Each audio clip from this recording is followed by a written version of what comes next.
आन बान शान, शक्ति शौर्य और स्वाभिमान हमारा तिरंगा। आज़ादी का अमृत महोत्सव मनाया जा रहा है पूरे देश में। ऐसे में कई अभियान भी चल रहा है लोगों को जागरूक करने के लिए, और जागरूकता अभियान के तहत लोगों को जागरूक किया जा रहा है। इस अभियान में हमने भी कई अभियान चलाने की कोशिश की है और कई लोगों से हमने आज़ादी अमृत महोत्सव के बारे में बातें की है।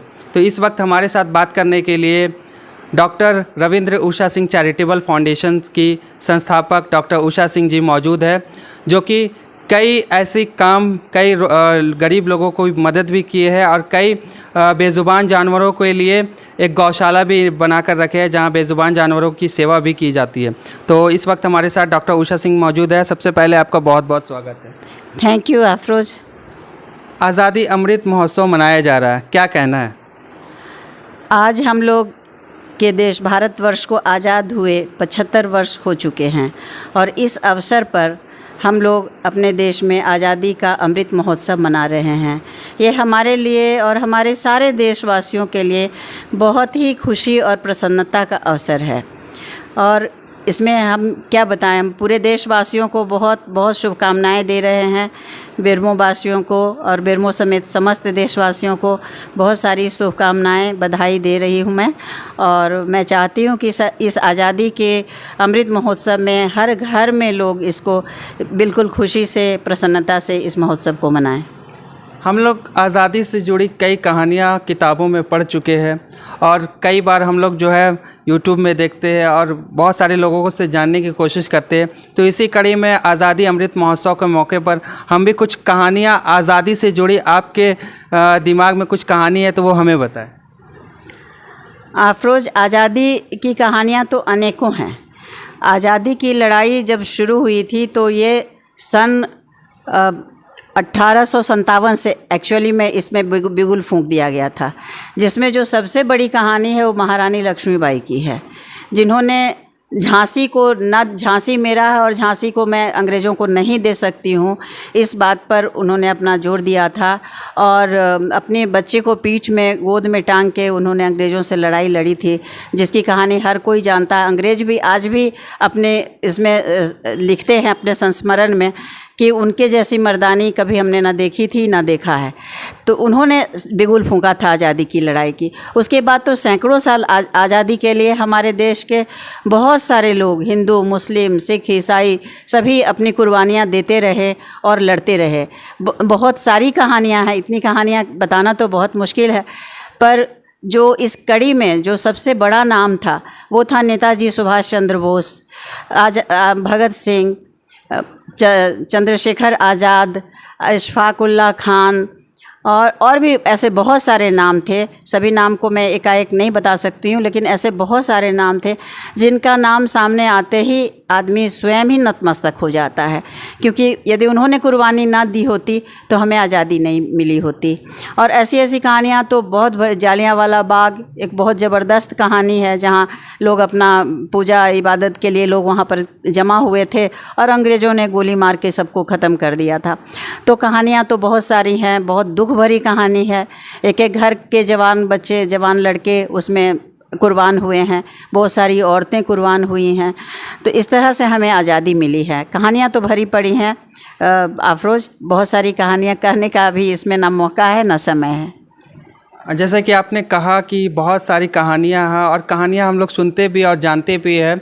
जब जब आज़ादी की कहानी पढ़ी जाती है या बताई जाती है तो कई बलिदान की बातें आती है, क्योंकि जो आज़ादी हम सबको मिली है बहुत ही बलिदान क्रांतिकारियों ने दिया है। किसी के मांग का सिंदूर मिटा है उस आज़ादी की लड़ाई में, कोई अपने पिता को खोया है, कई लोग जो है अपने भाई को खो दिए हैं। तो ऐसी ऐसी बड़ी कहानियां हैं। लेकिन वर्तमान समय में हम आज़ाद भारत में जी रहे हैं और आज़ाद भारत में हमें जो है गिफ्ट के तौर पे हमें आज़ादी क्रांतिकारियों ने देकर चला गया। लेकिन इस आज़ाद भारत में क्या कमियां हमसे रह रही है, जो आज़ाद होकर भी कहीं ना कहीं कुछ कमी हम महसूस करते हैं? जी अफरोज, आज़ादी के बाद इस 75 साल में हम आज़ाद भारत में सांस ले रहे हैं और हम बहुत आगे भी बढ़े हैं। ऐसा नहीं कह सकते कि सिर्फ कमी ही रही है, हम बहुत आगे निकले हैं शिक्षा के क्षेत्र में, प्रौद्योगिकी के क्षेत्र में, इंजीनियरिंग के क्षेत्र में, खेल कूद के क्षेत्र में। हमारा परचम पूरे संसार में लहरा रहा है और आज के समय में हमारा संबंध भी पूरे संसार के सभी देशों से बहुत अच्छा रहा है। कुछ ज़रूर अपने देश में कुछ कमियां आई हैं आज़ादी के बाद। ये लगता है कि आज़ाद भारत में लोग अपने आप को बहुत ज़्यादा ही आज़ाद समझ लिए, तो इसलिए कुछ तो डिसिप्लिन में कमी आई है, जिसमें सबसे बड़ी कमी जो मुझे दिखाई देती है वो है आपसी भाईचारे की। हम हिंदू, मुस्लिम, सिख, ईसाई सभी लोग इसी देश के, इसी धरती पर पैदा हुए हैं, इसी धरती पर खा रहे हैं, अपने भाई बहन हैं, बिल्कुल सब एक ही हैं। लेकिन पता नहीं कहाँ से कौन सी विदेशी ताकत आके इसमें आग लगाती है कि अभी के समय में भाईचारे में कमी तो ज़रूर हुई है। जिस खुशी से, जिस उत्साह से पहले हम सब मिलकर ईद भी मनाते थे, होली भी मनाते थे, वो खुशी और वो उत्साह अब नहीं रह गया है। वो समय सिर्फ यही 15 अगस्त और 26 जनवरी को दिखाई देता है जब हम एकजुट होते हैं। बाकी समय में हर कोई कतराते हैं। ना ईद में कोई हिंदू जाना चाहते हैं, ना होली में मुस्लिम आना चाहते हैं। ये आग भरने वाले लोग पता नहीं कहाँ के लोग हैं और कौन किए हैं। बस ये कमी मुझे बहुत खलती है। और दूसरी जो कमी आई है वो अपराध में, अनियंत्रित अपराध हुआ है। अब उसको भी सुधारना हमारे देश के पॉलिटिशियंस का और जुडिशरी का, उसी का काम है। वो तो हम लोग कुछ कर नहीं सकते हैं, लेकिन इसमें भी बढ़ोतरी हुई है ज़रूर। तो यही कमी आई है जिसको हम सब मिलकर, हम देशवासी को मिलकर दूर करना है। हमें दूसरे ताकतों का ध्यान ही नहीं देना है कि कौन हमें बहका रहा है। कोई भी यदि आपको बहका रहा है और आप बहक जाते हैं तो आपकी गलती है, हमारी गलती है। हम लोग को मिल के रहना है। हम लोग इसी धरती पे पैदा हुए हैं और इसी धरती पे या तो जलाए जाएंगे या तो दफनाए जाएंगे। फिर ये बीच के समय में हम लोग एकजुट होकर क्यों ना रहें? यदि फिर से हम लोग एकजुट होकर रहें, हिंदू, मुस्लिम, सिख, ईसाई सभी मिलके, सब एक दूसरे को सिर्फ बढ़ाने का सोचें, गिराने का ना सोचें, तो फिर से हमारा देश महान देश तो है ही और पूरे संसार को लीड करने वाला भारतवर्ष होगा। Thank you. ये तो थोड़ी बहुत कमियां हैं जो वर्तमान समय में हम लोग देख भी रहे हैं और बहुत सारे लोग जो है जुड़कर इस कमी को मिटाने की भी कोशिश कर रहे हैं, क्योंकि हमारा भारत वैसे भी भाईचारे के लिए जाना जाता है। पूरी दुनिया में जो है हम जिस तरह से रहते हैं और जिस तरह से हमारी पहचान सामने पूरी दुनिया के सामने खुलकर आती है, वो लोगों के द्वारा तारीफ़ें भी बार बार होती है। लेकिन एक कहानी हम ये भी जानना चाहेंगे आपसे कि कौन सी ऐसी चीज़ जो भारत में आपको अपने आँखों से देखने के बाद बहुत ही खुशी महसूस होती है? भारत में सबसे बड़ी खुशी सच पूछिए तो यही होती है कि हमारा गंगा जमुनी जो तहजीब जो चल रहा है हमारे देश में, वो कहीं नहीं है पूरे संसार में। कोई देश है तो पूरे के पूरे इस्लामिक कंट्री है तो उसमें सिर्फ इस्लाम है, कोई देश है तो क्रिश्चियन है तो पूरी क्रिश्चियनिटी है, तो वहाँ किसी दूसरे का कोई ये नहीं, से नहीं है। पर अपने देश में तो रंग बिरंगा देश है। इसमें मुस्लिम भी वैसे ही हैं, हिंदू भी वैसे ही हैं, सिख और ईसाई सब भाई भाई हैं, और यही सबसे बड़ा यहाँ का खासियत है। हमारे भारत देश का नाम भी पूरे संसार में इसीलिए है क्योंकि हम सब एक बन के रह रहे हैं, और मुझे यही सबसे ज़्यादा अच्छा लगता है। जैसे कि आपने कहा हमारा देश जो है रंग बिरंगा देश है। एक गीत मुझे याद आ रही है कि धरती सुनहरी अंबर नीला ऐसा देश है मेरा।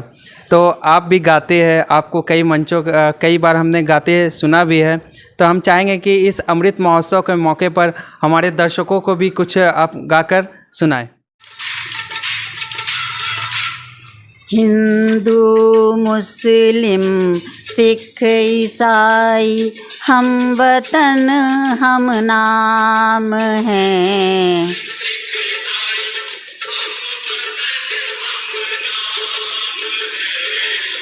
जो करे इनको जुदा मजहब नहीं इल्ज़ाम है।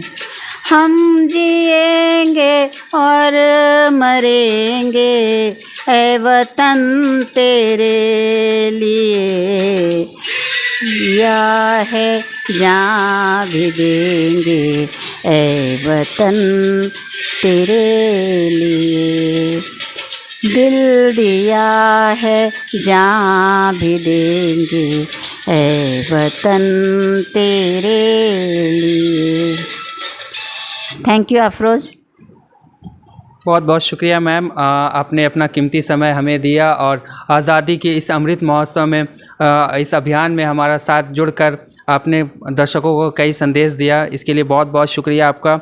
और मैं चाहूँगा कि आज़ादी के ये 75वां जो अमृत महोत्सव मनाया जा रहा है, पूरा देश अगर इस वीडियो को देख रहा है तो 13 से 15 अगस्त तक आप अपने घरों पे झंडा लगाए, तिरंगा लगाए और देश को ये ज़रूर बताएं कि हमारा तिरंगा सबसे ऊंचा है और सबसे ऊंचा रहेगा। और 13 से 15 अगस्त तक 3 तिरंगे से हम लोग जो है पूरे देश को रंग दे, ऐसा तिरंगा अपने घरों के सामने लगाए। तो बहुत बहुत शुक्रिया, बहुत बहुत धन्यवाद। जय हिंद। जय हिंद।